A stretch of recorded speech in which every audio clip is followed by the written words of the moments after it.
that, of course, is the assassination attempt against former President Trump's life. And we've been relying so heavily on some of our Fox News correspondents down there on the ground in Butler, Pennsylvania, like CB Cotton. She has the latest. Let's watch. We're getting more information about the man who shot former President Donald Trump here in Butler, Pennsylvania on Saturday. Trump was delivering remarks when shots rang out. He fell to the ground, his ear grazed by a bullet. The first shooting of an American presidential candidate in more than 50 years. Officials say 20-year-old Thomas Matthew Crooks was the lone gunman. We learned Monday he purchased 50 rounds of ammunition just hours before the shooting, but it's still not clear what his motive was. We don't know his opinions or affiliations.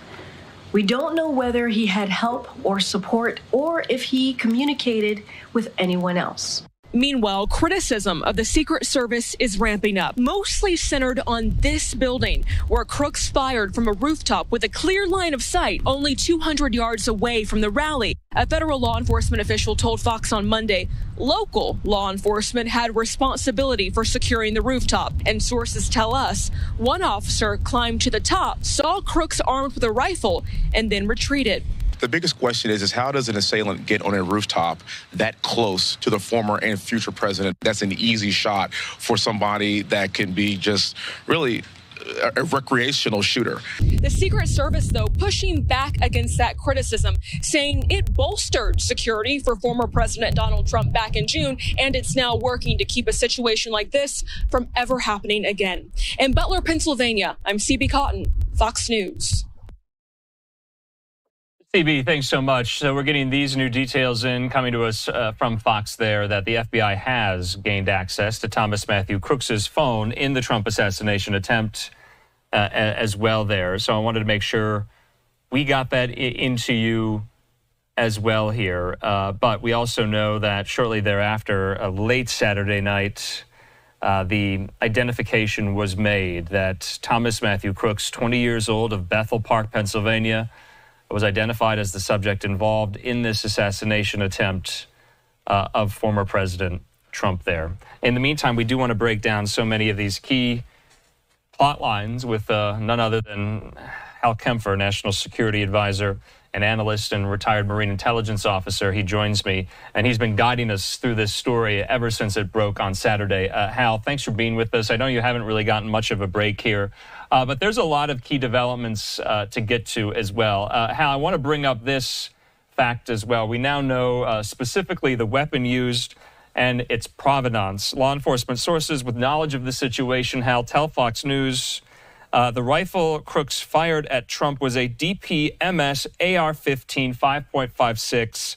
The weapon was purchased by Crooks's father in 2013, and that weapon is now at the FBI's forensic labs in Quantico, Virginia, along with his phone, his laptop, and at least one improvised explosive device from his car. And we just brought you guys the news that the FBI has gotten into his cell phone here. This is fast moving. Hal, your thoughts? Andrew, very fast moving. I wasn't surprised they could identify the rifle so quickly. AR-15s are somewhat famous for what we call active shooter incidents, if you will. We've seen them all over the place. 5.56 rounds, or 5.56 round. That's a standard round. It's a NATO standard round that's been used in rifles. The AR-15 is it's equivalent to the M16, or depending on which variant, or the M16A1. So it's a very common weapon. It's a very common AR, what is euphemistically known as assault rifles. It's a magazine-fed weapon, which means that you can fire a lot of rounds in very quick sequence as fast as you can squeeze the trigger, which is what he did. And so a lot of information on that. Now, the phone, they got the phone for this too. And so there's a lot of information we're going to find out from that. Right now, they haven't put out much. But no. I've seen a situation where somebody didn't have a motive. There's got to be something out there. Yeah, so it's kind of odd. Yeah, I want to put up this tweet from Jackie Heinrich on the phone question. She has this reporting from the FBI. That FBI technical specialists successfully gained access to Thomas Matthew Crooks' phone, and they continue to analyze his electronic devices. The search of the subject's residence and vehicle are complete as well. The FBI has conducted nearly 100 interviews of law enforcement personnel, event attendees, and other witnesses. That work continues, they say. The FBI has received hundreds of digital media tips, which include photos and videos taken at the scene, and they say we continue to review incoming tips as well here. Hal, I want to talk about this, talking about the jurisdictions that responded, not only the U.S. Secret Service, but local and state law enforcement as well. So a law enforcement source to Fox News says that locals had responsibility for the roof where the gunman fired. Local law enforcement had that responsibility. That's according to a federal law enforcement official familiar with security plans. That building he fired from was a quote-unquote rally point for one of the local counter sniper teams, according to the source, who also pointed out that team was actually stationed in or near the building. There were 4 counter sniper teams at the Trump rally in Butler, PA, Saturday, 2 from the Secret Service and 2 from local law enforcement. The source to Fox also added, Hal, that the Butler County Sheriff's Department has confirmed that one officer climbed up onto the roof, this is stunning, saw Crooks armed with a rifle and retreated. Soon after that, Crooks began to fire, according to that same source. Moments later, a Secret Service counter sniper fired on and killed Crooks there. What do you make of that course of events? Fast moving yet again here, knowing now, according to this source to Fox, that this building wasn't overlooked, that there were teams assigned to this building, local ones at that, but still assigned, Hal?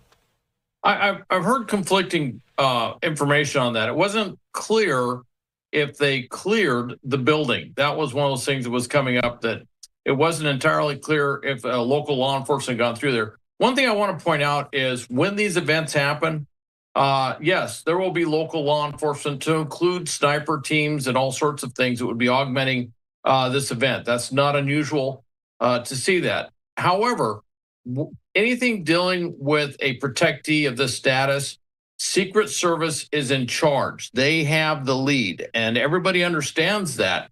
So even if that was assigned to local law enforcement, that doesn't alleviate the responsibility of Secret Service to make sure that whatever plan they have is being properly executed.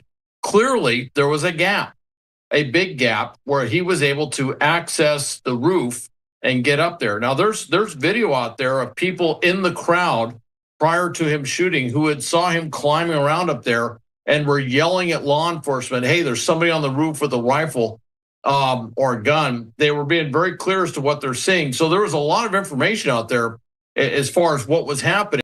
I don't understand. The timeline doesn't quite add up. But I would point out, even if there was a counter sniper team in the building, he was on top of the building. And I question, where was that team positioned? And frankly, if it's a counter sniper team, why wouldn't they be positioned on top of the building where they'd have a better vantage point of whatever they'd have to cover? So that's not surprising to hear that there were a couple of counter sniper teams from the state local side. It is surprising, though, that building, that rooftop, which is such an amazingly obvious position for a shooter, was not covered. So, Hal, there's so many kind of details to this and layers. Remember, they were investigating, these law enforcement sources, the fact that there were bomb-making materials both in his car and at his home. The latest information is that in his car nearby the scene, there were explosive devices, IED, plural devices found. We don't know how many or what kind, but explosive devices. In the house, it was bomb-making material. Sources were not ready to say fully explosive devices in the home, just material that could be used to make a bomb at this point. We also know about where he purchased the ammunition and when he purchased the ammunition shortly before the shooting. How the gunman purchased it before he attempted to assassinate President Trump. We don't know how many rounds were used, but he purchased the ammunition, Hal, on Saturday.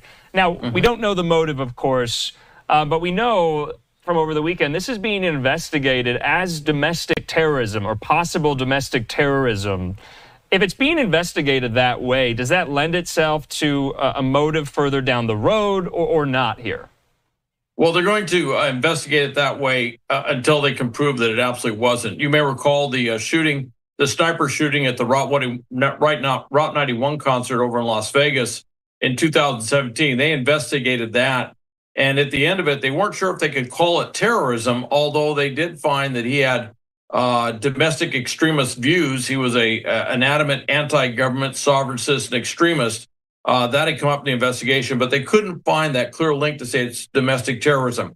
They're going to do the same thing here. Now that they have the phone, now that they're in his laptop, his social media, they're going to be looking at everywhere, if he's in various chat groups, whatever it is, they're going to be looking in there to figure out what was he saying, who was he saying it to, what was he thinking, what was he espousing. I've never seen an instance, with very rare exception, I guess you could say that the Route 91 shooter was kind of an unusual case, but in almost every case, they're usually venting out online in the virtual world, if you will, before they're acting out in the real world. And there should be something there. So I'm expecting to see some more information come out about this. It was interesting, though, that he bought the rounds on Saturday. That's really kind of late in the game for somebody who's planning something like this. You would expect that he'd try and get that ammunition sooner. And the devices they found in the car were some sort of, as I understand it, some sort of improvised hand grenade type device with a detonator. It wasn't really clear based on what I saw if the hand grenade things would have even worked. But he was thinking beyond just shooting. He was thinking of this as probably a more complex style attack, and that's not unusual. We've seen that before, where they plan to do shooting and then bombs, and usually it ends up with the shooting because, well, frankly, a lot of times the bombs don't work and the weapon and the rifles do. Yeah, and so they rely on what's easiest. So we have finally heard on camera in the last 24 hours from the director of the Secret Service, Kimberly Cheadle. Many lawmakers are asking her to appear before their relevant committees to answer questions. Hal, I guess what questions do you have for Director Cheadle? Maybe you have a lot about this response here. Chad Pergram says the House Oversight Committee has asked for DHS and Secret Service info ranging from a complete list of all law enforcement personnel, including Secret Service, DHS, and local law enforcement, with roles in protecting President Trump at the campaign rally in Butler. We also know the House Oversight Committee has formally announced its hearing titled Oversight of the U.S. Secret Service and the Attempted Assassination of President Donald J. Trump. How that hearing will take place Monday, July the 22nd at 10 a.m. Eastern times here. So presumably this is going to be in front of the entire world. This is not going to be a closed hearing, so we can watch it live. What will be asked of her, Hal, and of these individuals who come before the committee next Monday? Well, they originally were talking about having a hearing, some sort of virtual thing today, which I thought was really kind of jumping the gun. Then they said they're going to move it back. So I'm glad they've got at least a week to kind of get some more information up there. But they're going to ask who did the advance work? What was the advance work? One of the questions I would have immediately is what sort of overhead imagery, what type of maps, what did you have that you worked with? What in your planning made you miss that building complex right there? Why wasn't that better covered? Why wasn't there somebody on the roof? There's a lot of questions there. The advance work is going to be a big piece just in and of itself, because obviously whatever the plan here was had some holes in it, and then it would be the execution. And the big part would be who was doing the liaison with state and local law enforcement. What were they saying? What were the meetings? What were the briefings? Had they gone through and done a walkthrough with them? Had they done all these sort of attention to detail type things to make sure that everything was being properly covered before former President Trump showed up? So that'll be a question. And then there's another thing that has been percolating up today, which was where his vehicle was located. There have been some questions. Was it a little bit further away than it should have been? Okay. And so when they're moving him off the stage, should they have rethought that? And this is really going to come down to the on-site commander for Secret Service. Yeah. I have a feeling whoever that is going to get grilled pretty heavily.